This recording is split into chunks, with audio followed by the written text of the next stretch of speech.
I will get things started for us.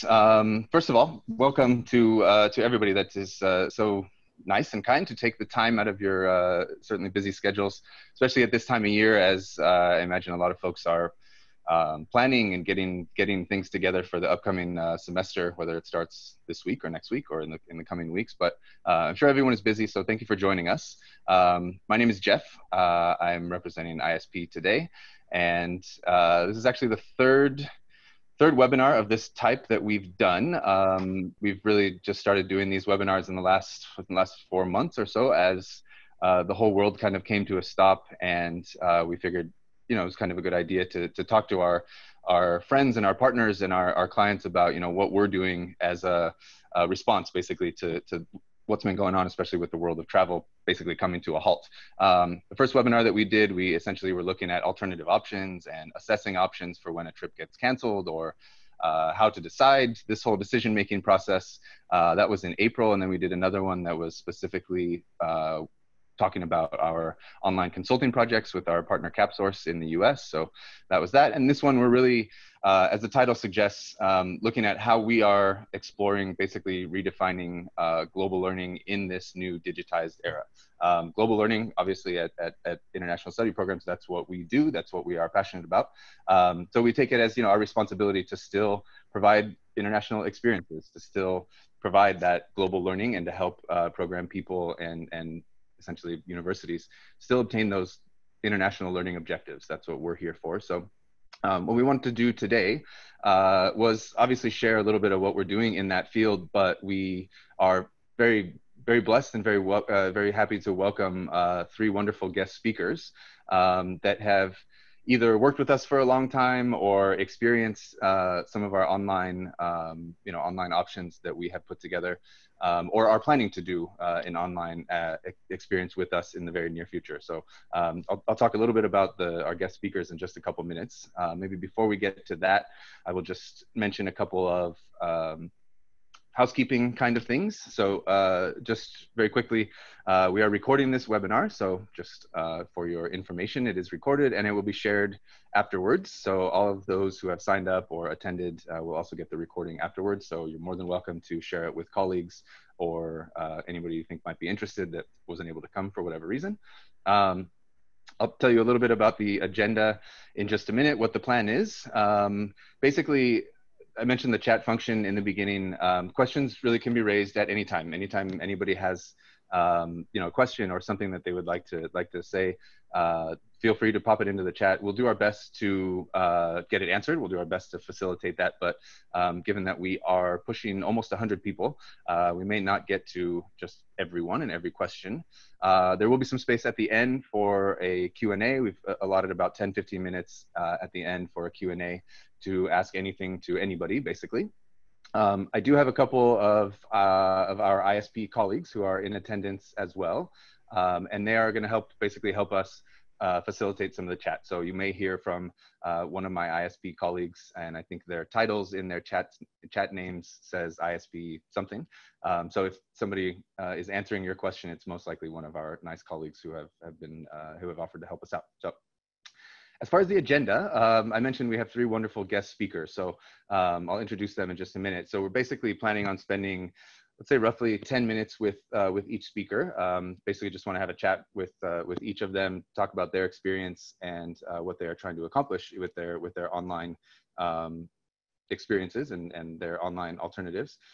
So we're spending about 10 minutes with each of them. And then, as I mentioned, some time for some Q&A. And I also wanted to spend just a few minutes talking about what we are offering, what we at ISP are offering in 2 different areas, basically, with online study programs and online consulting projects. So with that, I would like to introduce our first guest speaker. I'm going to attempt to share my screen. Please give me a second while we do that.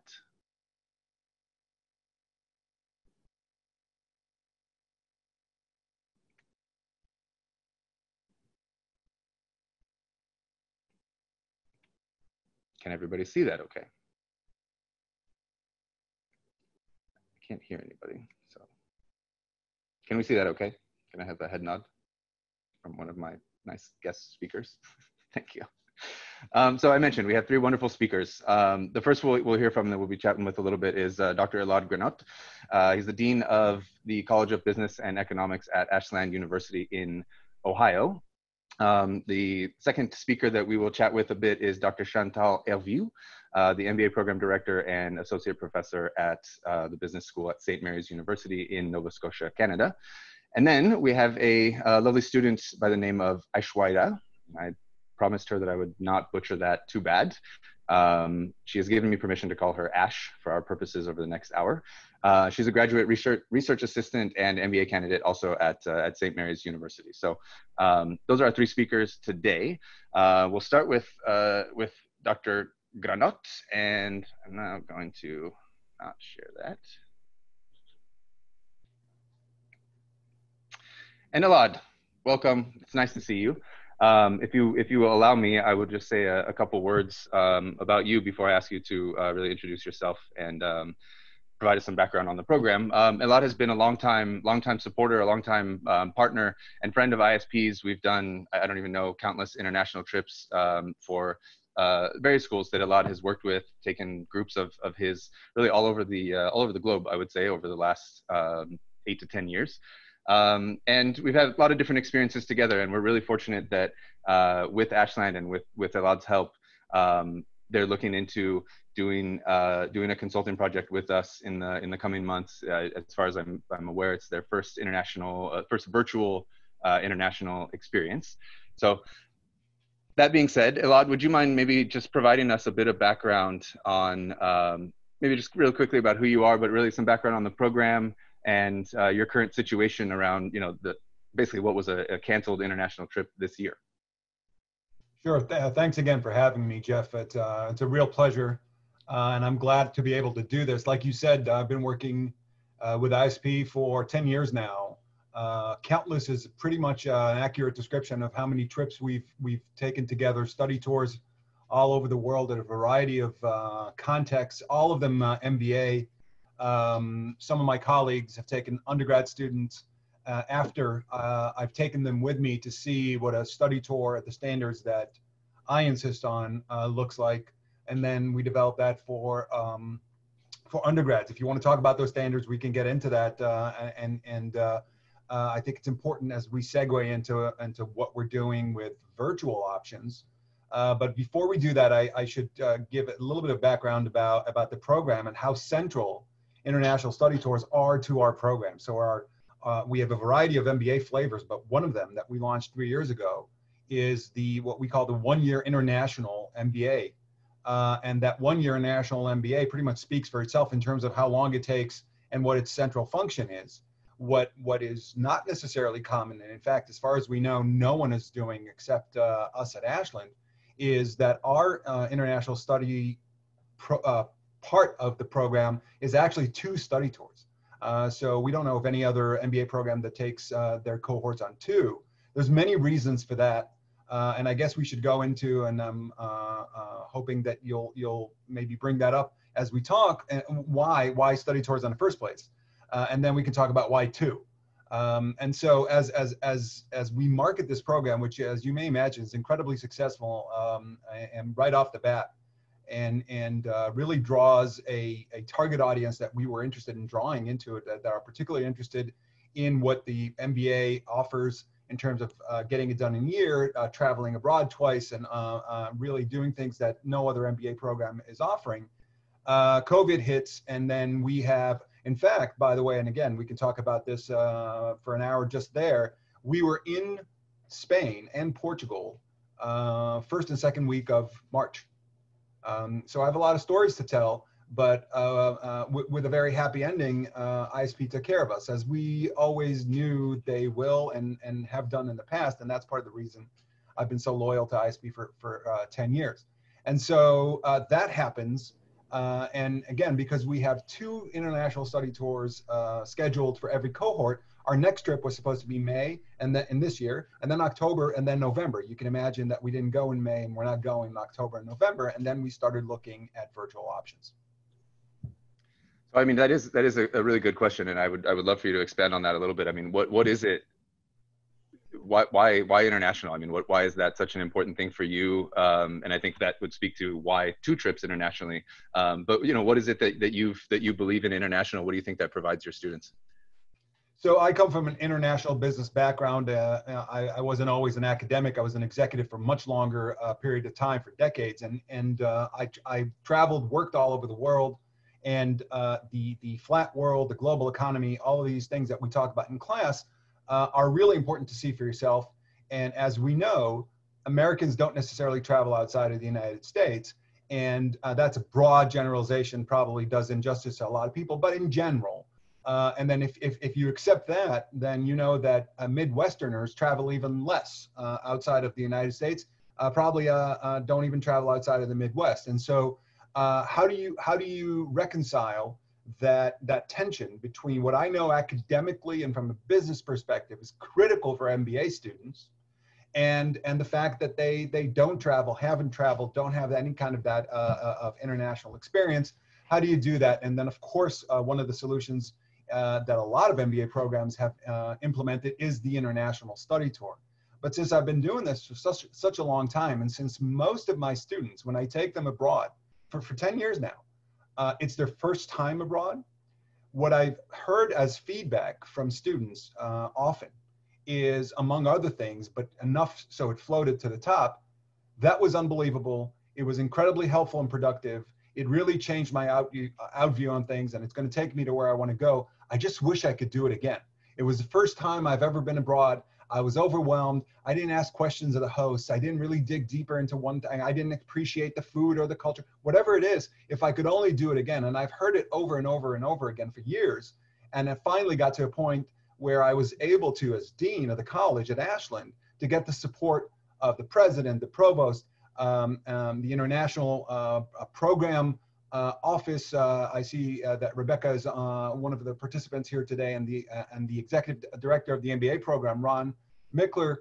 Everybody enabled the creation of this program, and now we have 2 international study tours. And I can tell you that after a number of cohorts, the desired effect was achieved, because since I lead all these study tours, I can see how students morph from the first study tour to the second one. So if it's a 1-year program, they usually go about month 3, they go on their first study tour, and about month 10, they go on their second study tour. And those 7 months, and the fact that it's their second time around abroad, different destination, different continent, different country, but still abroad, an amazing maturation process, an amazing professionalism evolves, and so we're thrilled that we're able to offer this very unique structure.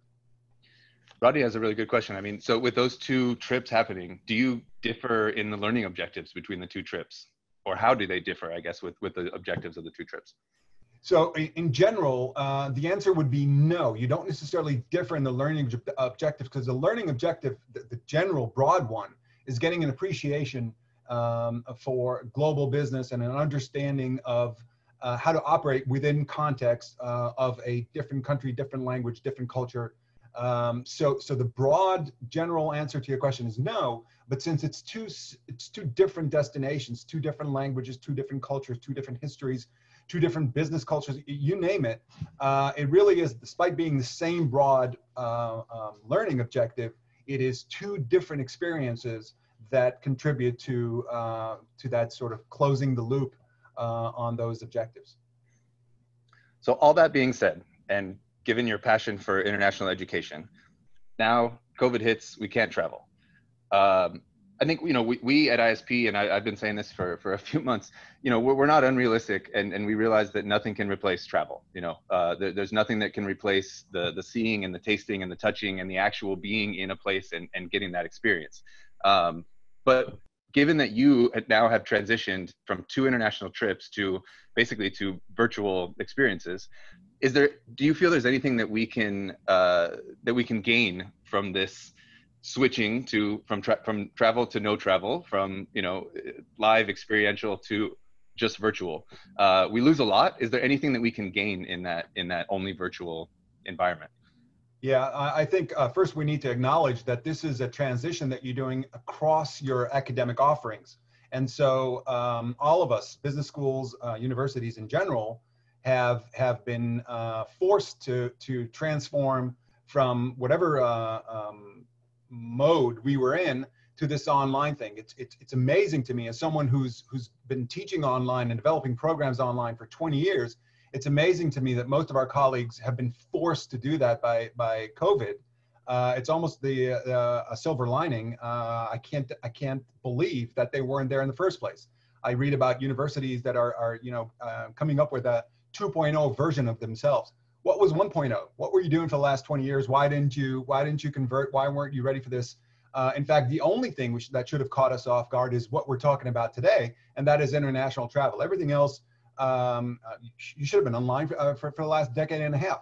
And so having said that, one of the things that we didn't think about, and maybe we were fortunate never to encounter, or maybe it just didn't happen because the folks that needed this format didn't apply to our program. What I mean by that is there are people that are homebound. There are people that have visa situations. There are people that have a variety of reasons that make them unable to travel internationally.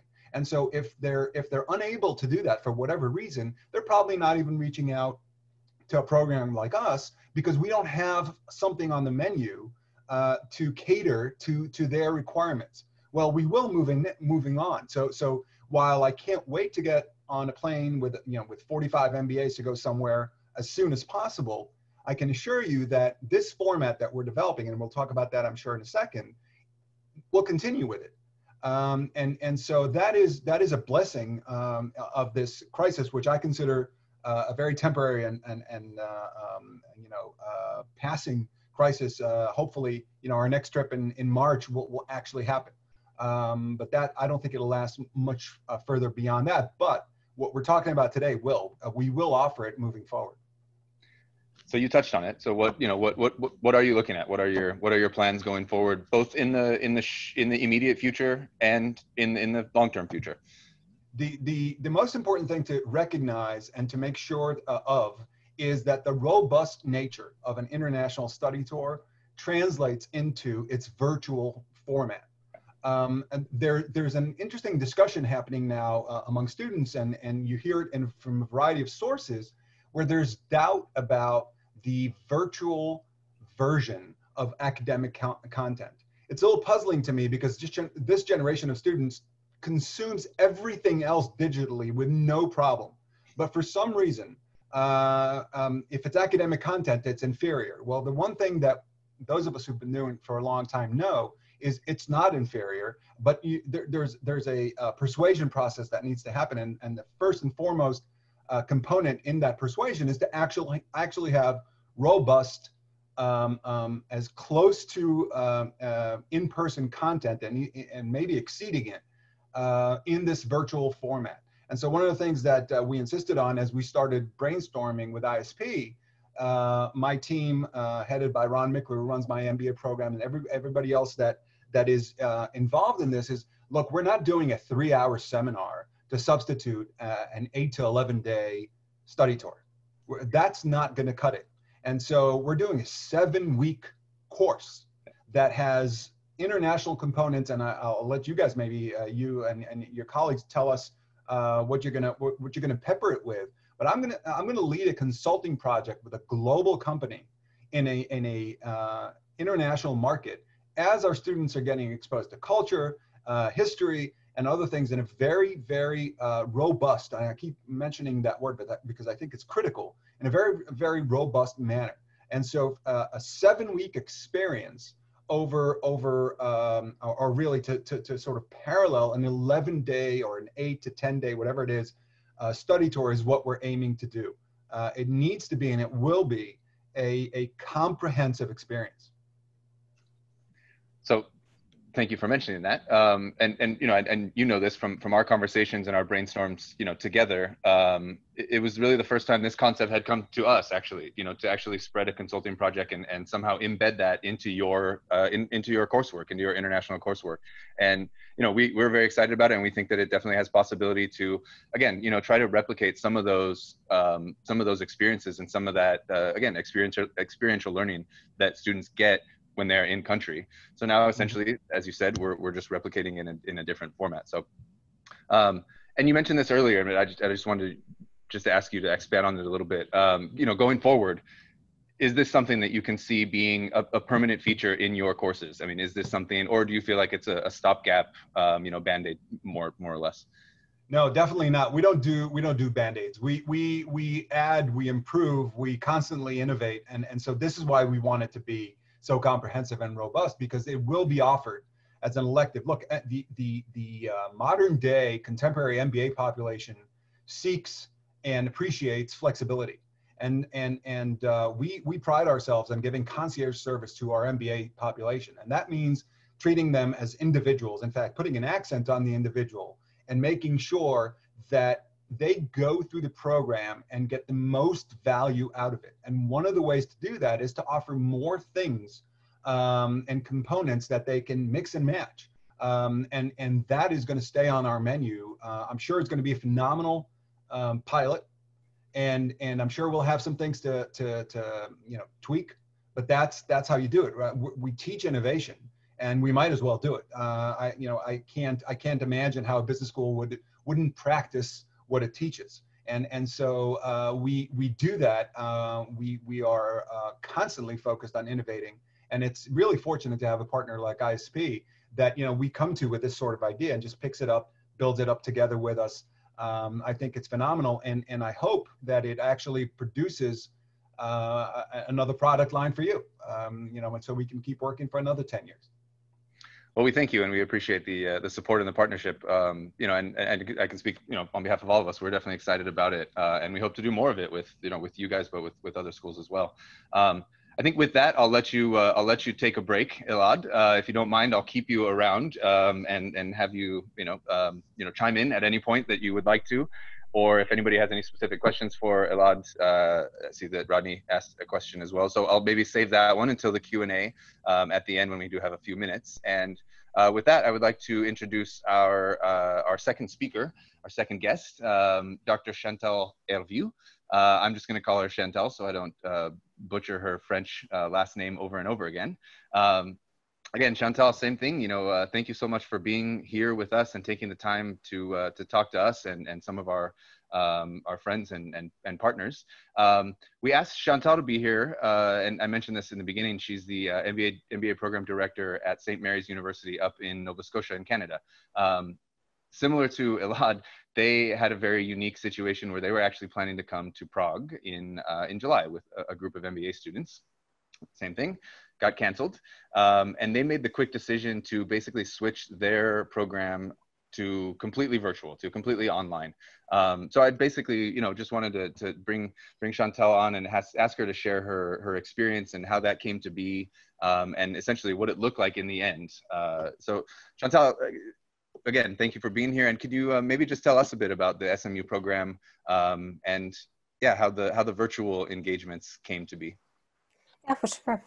Really happy to be here. I mean, it's like, I think we've had the same problems as everyone else, and trying to do everything at the same time and not being able to make a decision until very last minute. And I have to say that having ISP there, we weren't as concerned as if we would have had to find everyone to actually be there and the speakers. So that was a great thing. Our virtual program that we did is connected today to our MBA program. So our MBA program is a 16-month program. We base it as a responsible leadership program, entrepreneurship, creative thinking, and with a very strong international, intercultural, immersive project and component. It fits in with how we recruit our students as well. So any given year, we have 50% of our students that are from across the world. Again, this year in our new cohort that's coming in, even with COVID, more than 50% of our students come from outside of Canada, and even outside across. If we look at Canada, we actually recruited much broader than before, which kind of hints to the fact that for some, it could be an opportunity that they can actually study with us and follow what we do, because we will be online in the fall and likely hybrid in winter. So for us, finding a way to do this was essential. We couldn't just see ourselves not having the intercultural dimension. Like Elad, I have 20 years business experience previous to doing this. International is the way to go. understanding social, political issues, understanding culture and how that affects us. It needs to be lived in a certain way. So we were concerned, and we don't want our students to have a reduced experience. We know that they have it in the classroom with the international students, with the groups and how they interact. But that trip that we've had, and last year we went to Finland, and previous years we went to other locations, and it's extremely important. And students do everything from cooking the cultural food to visiting consulates to having all kinds of experience that they live on location and visiting businesses, but also working with businesses and doing courses at the same time. And it's that very immersive experience that we're having issues reproducing through this.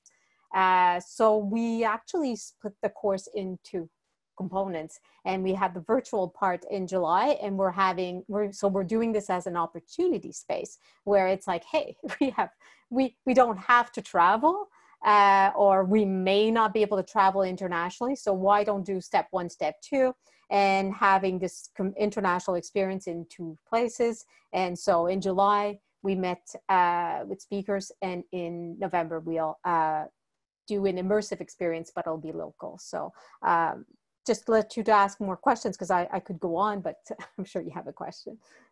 I could also ask many questions, but thank you for the context. So again, you've gone through it, you experienced it with your cohort. One of the big concerns, and there's a lot of conversation, and I think rightfully so, is about the level of engagement that you get in these virtual formats. I think any of us who have been doing a lot of these Zoom meetings and video meetings and things over the last few months, the whole Zoom fatigue, it's very real. It's extremely challenging to stay engaged. What was your experience with this is kind of the first part of the question. And, how did you set it up for your students, and what kind of parameters, what kind of things did you basically set up for them to make the engagement as high and as rewarding as possible for them? Yeah. Okay. So that's a great question. And, we've had concerns, and lucky for me, I mean, I gave them a Zoom course before this one. So I got to experiment with some of my students, and students with the first time you do a full course online, or a little bit more forgiving. And, so first thing, honesty, it's like, be honest, that if there are issues. So we were always honest. But the thing is that we set expectations that were high, and for ourselves and for the students, and that this was the same as well. So we had the same expectations that they are SOBI MBA ambassadors. And so we have a role for them to play. And so they had welcome videos to prepare. And I have to say, they did fantastic work. So the session started with them, not started with me, or not started with the speaker, but started with the students. And so every group and team was teamed up with student groups. So their engagement all right away was outside of class before with the companies. A second thing is that, it's like they're making sure that the sessions aren't too long, right? It's like within sessions, I mean, we would have been 10 days in Prague and it's like we have some break times, but I mean, the days were intensive, and we had, even within that, we had breaks. We're not going to be doing 10 days intensive online. I mean, that's absurd. So we had, most days we only had a morning, like one speaker, and one day we had two speakers, and the rest of the day they had to do their assignments and everything else, but it was for them to manage as a schedule. So they managed themselves.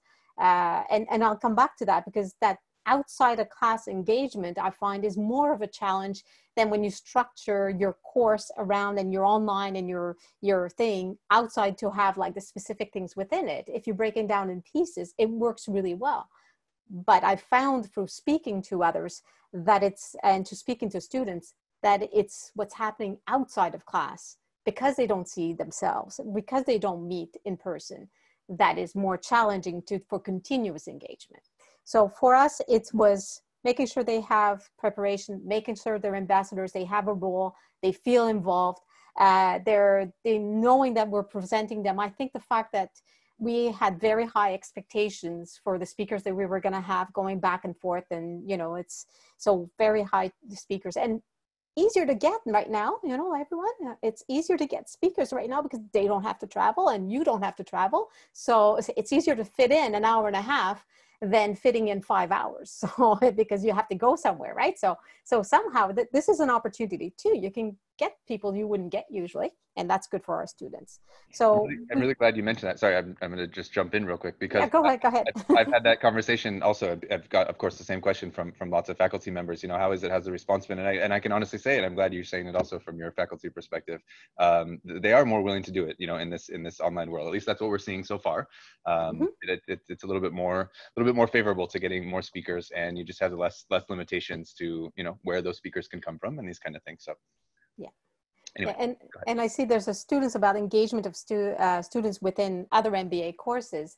And well, I can speak from my experience and the ones that I've spoken to, because we've had a full session, summer session that ran through, and feedback from both faculty and students is that it was generally well done and generally well received. But we did have a lot of structuring. So we built a whole bunch of programs at our university where we engaged, we developed questions, we ran webinars on how to structure courses and everything else. And part of the things that we did is looking at your course and going, okay, what doesn't need to be online, right? What doesn't need to be synchronous? What can be asynchronous? And I mean, it's like, so if you look at the course that I gave May-June, I just broke it down, and there were a lot of components. Our online websites are much more developed for the courses than they used to be. The components they have to prepare, the details.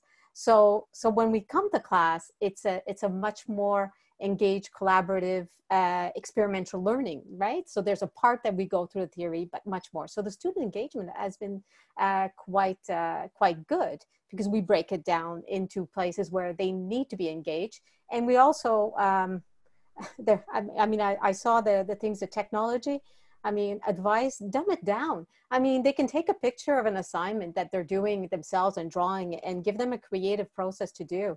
And they can share their screen with the picture they took. They can build it on an Excel spreadsheet if you want to share something. You can fake a whiteboard. And sometimes, you know, learning all the tech is more work than just making sure that you do the engagement and interaction. Don't let the technology lead the engagement. It's the content that really does it.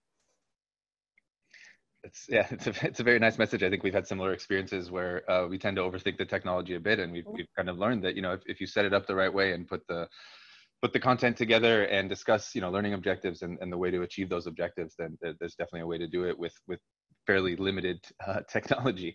You know, given your experience in July with this, you know, fully virtual program, just generally, how would you kind of debrief the whole experience? You know, if you had to say some of the, let's say, the pros and the cons, the good and the bad that came out of it, or lessons learned, or something along these lines, how would you kind of debrief that whole experience? Yeah, okay, so the pros is that it was actually very easy to just move to virtual and having the speakers and do the sessions, and everyone was really engaged. I find that there's the pros of that, rethinking what we do. There's a big pro that's going on because of this, because we rethink our teaching in a very large way. I mean, we have these events and we're doing it internationally. So virtual, and how do we do international virtual, and what component is necessary. The con, I mean, it's like, where's my immersive experience, right? and that's like, and we're doing that. It's like, we're doing it in November. Asha, please stay with us. We're doing it in November, but we can't go, we can't travel. I mean, we've been ordered by our university that we can't travel. So it's not like, even if Canada, even if internationally would open, we're not allowed. So, but we are allowed, they are in Atlantic. So it's that thing. So the pros is that it's really, you can have very good academic content, very good engagement virtually, very international, getting the flavor of seeing it that you're there. And so you need not be afraid that you need to be on location to have that international component. But I mean, the immersive has to be rethought, and yeah, we'll be cooking, we'll do culture, we'll do all kinds of things. So it takes a little bit longer. So that's, and we're not going to take away traveling forever, but definitely we have to rethink how we immerse internationally if we can't travel for a year. That's actually a good segue for my last question for you. Very similar as I asked Elad. You know, do you realistically see these virtual options and these things? And please be honest, if you see these virtual options, whether it's, you know, online study tours or let's say project-based work or whatever it is, whatever virtual things, do you see that as kind of a mainstay in your programs going forward? Yes. There's both, you know, it's like, I think that this, because we had to rethink, and it created an opportunity, and we split the, and it's interesting that Elad says they have 2 trips, but we split our international course in 2 events, one July, one November. I mean, this is something that I think, I mean, we have yet to live November, but having that opportunity to touch base again with the businesses, to see where they are, to be able to compare and match it with the business here, and follow 2 different businesses in the same industry in 2 different locations, and it at 2 different times, I think that's a plus. So, but we can't travel twice. I mean, it's like, that's it's a choice, right? We have other things that they're doing at the same time. So reinventing the whole program to travel twice may not be possible, but it is possible to touch base again at a second time. Yeah, it's great. I think that's something that's come out of several discussions as well, to you know, of course, as you both have touched on, you know, to embrace it as an opportunity, and the opportunity to use it as, you know, you can touch base with some of these people in July, for example, and then ideally maybe actually go visit them when things, you know, open back up again. So yeah, I think we all genuinely do agree and see the opportunities in it, and kind of can think outside of that, you know, the kind of the box that we've been in. So, well, that's great. Thank you, Shantel, for sharing your experience and your thoughts with us. As with Elad, I will ask you to hang out with us for the next 20 minutes or so. And I will now use the opportunity to shift and introduce Miss Ashwaira. She's given me permission to call her Ash, so I'm just going to call her Ash. And again, as with our first 2 lovely guests, we're very fortunate to have Ash with us, because Ash is actually a student in Shantel's MBA program. So we thought, you know, it might be kind of nice. It's great to hear from the program people and from the deans and the program directors, but it would be also very nice to hear from the student and somebody who's actually gone through one of these virtual experiences with us. So Ash, welcome. Thank you for taking the time as well. I would ask you as well to be very honest, if you don't mind. Shantel said a lot of very nice things about how they set it up and everything. So we're kind of now checking with you to make sure that that's all good and true.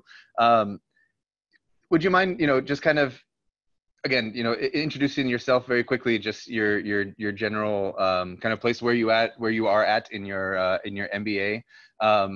And then maybe a little bit specifically about how you and your cohort felt, and what the feelings and thoughts were when this your program was switched to virtual. Yeah, for sure. So I am in the MBA program and took the course with Shantel in the summer. Obviously, we were all looking forward to going to Prague. We have been planning for it. We had a big reveal as to what the location was. It was hyped up to, I mean, that's just the way it was. So obviously, all of us were a bit sad and disappointed to begin with, because we could not travel. But the objective of the course was not just the travel, and it was like learning as well, right? So as a cohort, like, we are a relatively small but a diverse cohort. Like, we have students with a wide range of experience in like different sectors and countries, which means that all of us bring in different perspectives. And although we were like, okay, we're not going to Prague, so what's next? How can we make best use of this experience? So our instructor, like Shantel, actually gave us the course outline and met with us beforehand. And like she set high expectations for the course. And we discussed the course objectives, and she was like willing to answer any questions that we had about the format, how this is going to go, and why we are doing each of these things.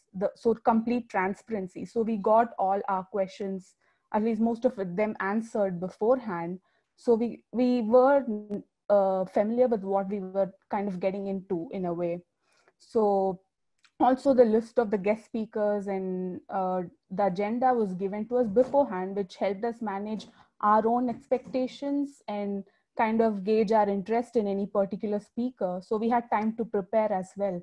So when a speaker came in to talk with us, who's from an industry where, for example, maybe I have experience, I was able to ask questions that have been of interest to me generally, and also that may be connected to my experience that I had in the industry. So same with my cohort as well. But if it's someone from an industry that I'm not familiar with, I had already had the time to do the research beforehand and ask questions that I was curious about. So I think it worked well for us in the end in terms of the learning and the outcome. That's great. Thank you for sharing. In terms of, I think it's a very interesting question in terms of, you know, engaging with the speakers. And again, similar question as I asked Shantel about the engagement. How did you guys as a cohort feel about the level of engagement and specifically or particularly the level of engagement from the speakers?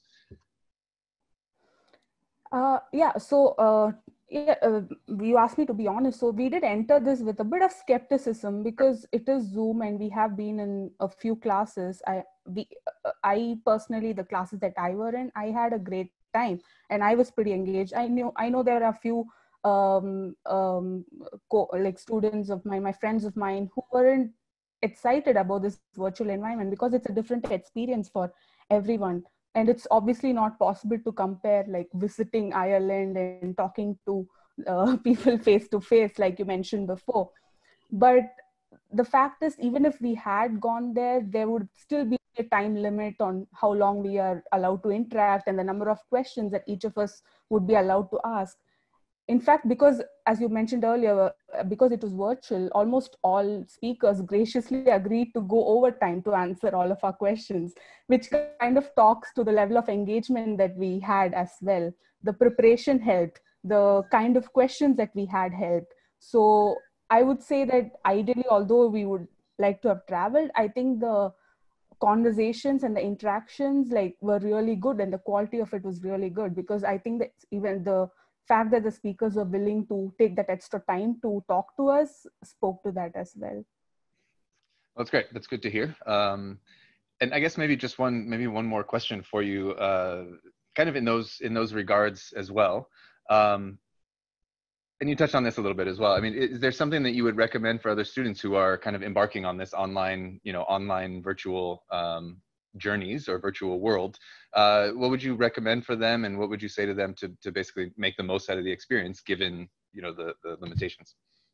Yeah, so I mean, because of the virtual environment, like someone mentioned before, it is an advantage in a way because we had CEOs, we had managers, and we had like wide range of industry sectors, people who may not be so easily available beforehand. So it is an opportunity at the end of the day. So before just coming into it, I think doing the research, like what is the company about, who are we talking to, so that's really important to just get the value out of the whole experience. Well, this is the reality. I think after accepting it, I think just to make best use of the opportunity, I think it's really important to read more about them and know what they are doing so that we can kind of think about it beforehand. Obviously there'll be questions that we have as it goes on, and there'll be things that we may be curious about during the session as well, but I think just doing that beforehand helps. Oh, that's great. I think that's definitely good advice, and I can't imagine that there are any students who are joining us, but I think it is good for for program people who are putting these experiences together and considering options to consider some of those things. I guess I do see a very interesting and again very relevant question from Rakesh, and it's maybe a question for really for all three of you, if you don't mind me throwing this question out to all three of you. What aspects of the online experience did not work? Rakesh says, one of the main things of the international residency, and I think we can all attest to this, is the bonding of the students. So obviously when you're doing everything virtual, that you miss that part. So maybe I would first ask Elad, if you don't mind, if you have any thoughts on that, how you guys are trying to replicate that and how you guys are trying to create that bond among the students without being able to travel together. Yeah, the question was in past tense, and we haven't yet actually gone through the experience. So I can tell you what we're trying to anticipate, and I'm looking forward to hearing what Shantel has to say about what she feels maybe could have worked better or she wishes she has done differently. But we have, and we always do, an orientation and sort of a social interaction prior to, especially the first study tour. Not only do we do 2 study tours for every cohort, but we actually go with 2 cohorts from different cities every time we go. So we have an MBA center in Cleveland and we have an MBA center in Columbus. And these 2 cohorts don't interact until the first time they travel abroad together. And so we bring them in and have this orientation where they also have a social mixer, really. So when they travel, when they meet at the airport, they know each other. And that's going to be transferred into an online version of that. And I'm looking forward to seeing how that happens. But of course, it's something that we're very much aware of. And as for Rakesh's question, look, you're not going to have the same experience as you do, you know, when you get on a plane together. You get off it all crumbled and tired, and you know, are whisked away to your first coffee or whatever it is. It's not going to be that type of experience. It just can't be. But the social cohesion part of it, the networking part of it, and we do see a benefit of having 2 cohorts from 2 cities networking, which is a big part of any MBA program. That's something that we're deliberately implementing into the virtual format. As kind of a follow-up to that, do you see the consultant project format, virtual project format, do you legitimately see that being able to contribute to their bonding, you know, having them work on a project together, having them engage with each other? Do you see that as, or is, you know, is that a reason that you went that direction for this particular cohort? Yeah, every study tour we do, the students work in groups and produce an assignment based on one of the companies that, or the organizations that we have visited throughout the study tour. The difference is they get to pick which ones they want to do when they travel. And in this case, we're sort of implementing it, you know, and saying, here's what it's going to be, just for order's sake. Plus, we can't really have 7 companies that we work with virtually to have a robust consulting project with. So that really is the only difference. But yes, it's 100% a big part of the study tour. This isn't, and all of us know this, all of us who've been doing it, this isn't some fun trip that, you know, you just get to go on and have fun with your buddies and come back. This is a rigorous academic endeavor within a graduate program in business that has output connected to it, and that output is in our case a strategic analysis of one of the companies that you visit, and depending on the connection with that company, the output might be a recommendation list or strategic plan or some sort of brief, depending on what the company and us have sort of agreed to.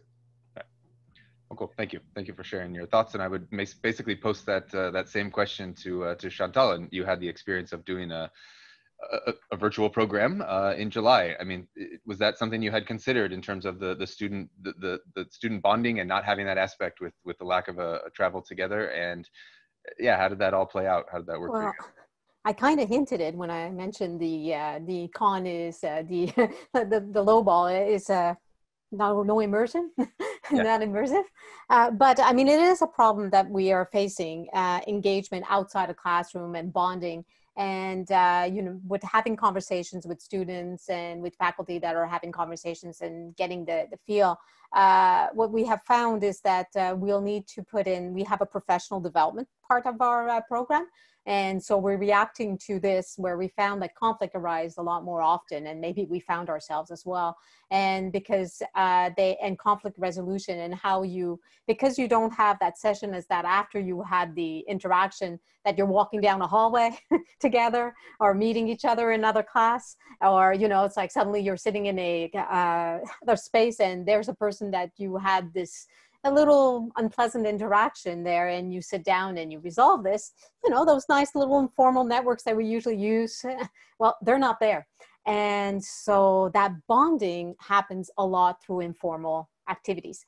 So we're trying to create spaces where formalize informal, you know, it's kind of like, so we're reacting. I mean, it's like, we're trying to be proactive, but I mean, let's face it, we hadn't planned for online engagement, and how do we recreate that community feeling and that society feeling, that the fact that you're part of a group. So we we have a new cohort coming in, and we created, like, I mean, we just expanded it through August for orientation, team building activities, team meeting activities. We do it in program, across programs, and attendance has been really, really good. And so, and we use services. We go with professionals like yourselves that are, you know, like have a lot of things to do that are engaging. We keep the sessions short. You know, it's like, you're not gonna, and we've done that. I mean, it's like 3 hours online, forget that.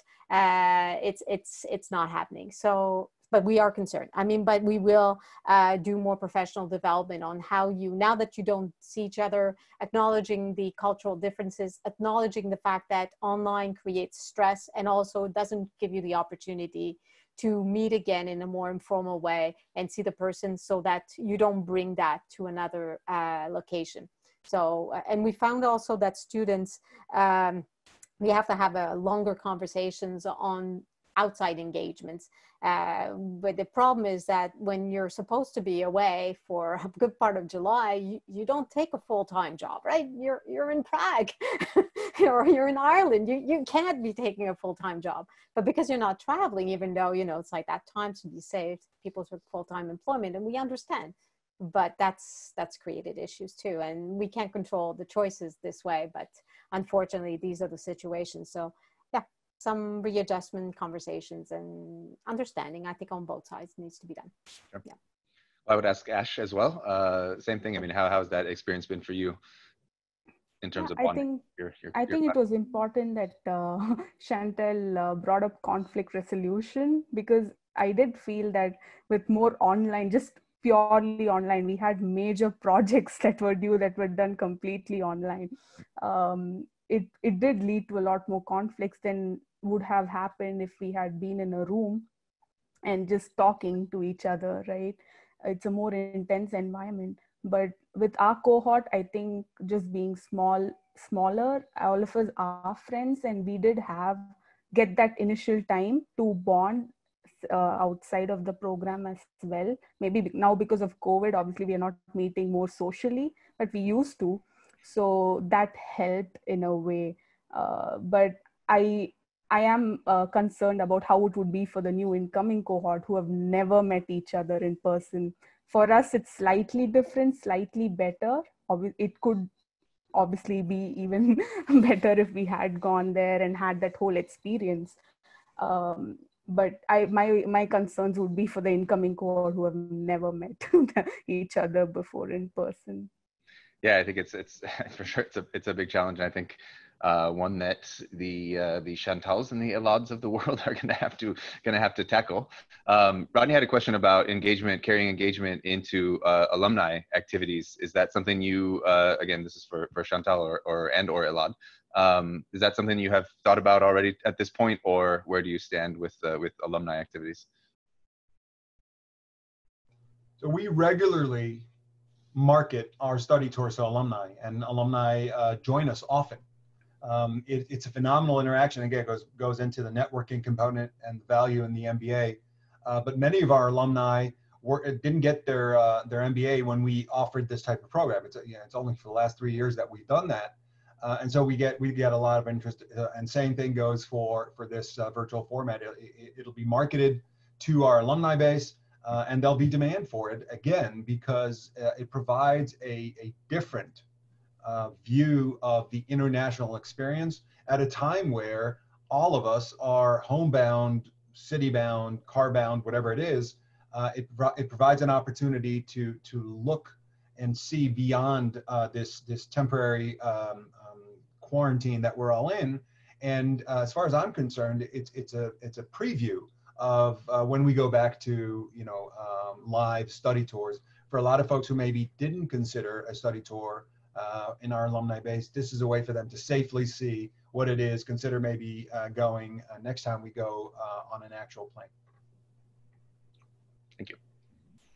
Yeah, we reached out a lot as well to our alumni and did a lot of work with them. So I think it's even more important now to actually reconnect. It's always been important, but it's more of an opportunity. And we've had a lot of students reach out to upgrade because the program has changed since they did their MBA, or rather they've done different programs at our university, and now they're looking at doing other programs. So, I mean, being in contact, showing what we can do, and showing that we're actually very responsive to their needs and being open to having them join us is something that's we're looking into even changing and making better. I mean, these are conversations we're having. So I think it's an opportunity. Yeah. Well, like I said, I think that's probably a good way to look at it.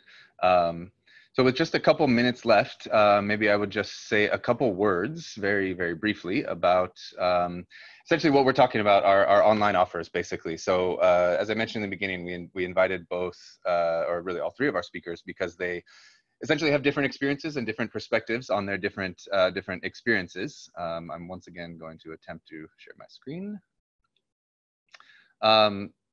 And specifically with the SMU program and the Ashland program, these are basically what we organized and what we did for each of them. So again, Shantel and Ash were talking about their online study program, which is basically a fully customized study program conducted all virtually. And we're really looking at learning objectives. How can we accomplish these learning objectives with virtual sessions? So the idea of just shifting, in company or in-person business meetings with various organizations, wherever they may be, and switching that to online. So I think we've got some experience under our belt now, and I think we're doing a pretty good job of making these experiences quality and useful for the students.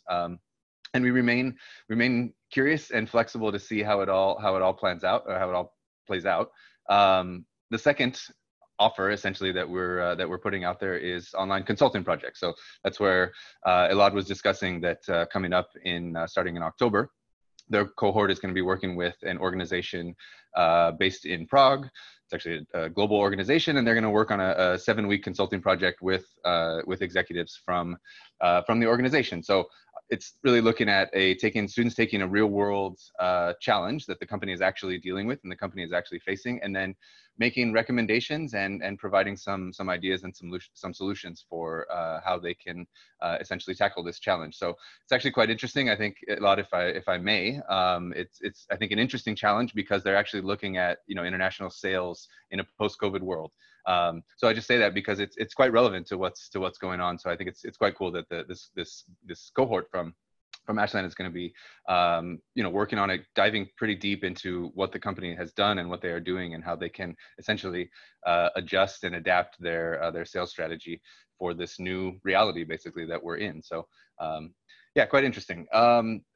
Just very briefly, also wanted to mention as we are as well doing for the Ashland cohort. We're also doing some cultural things. There was actually a question in the chat about, if we've done anything with like a chef as a speaker.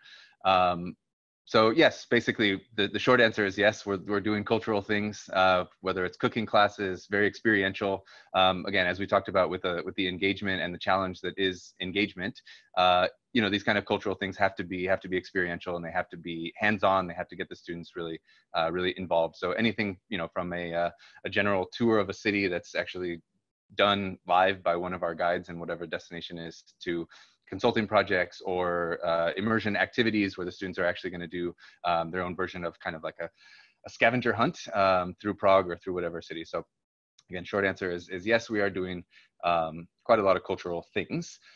With that, as we are now just about at 1 hour, I just leave this last slide up here for any of our attendees or any of our folks that are interested and would like to brainstorm, that would like to reach out. Please feel free to use any of these emails or the link that's on there to get a little bit more information about the different types of formatting that we're going to use or that we are using for our virtual engagements.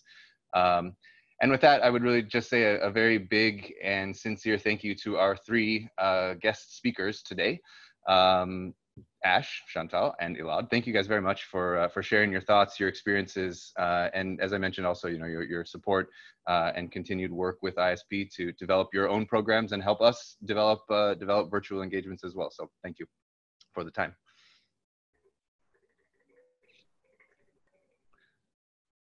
I see that maybe somebody raised their hand.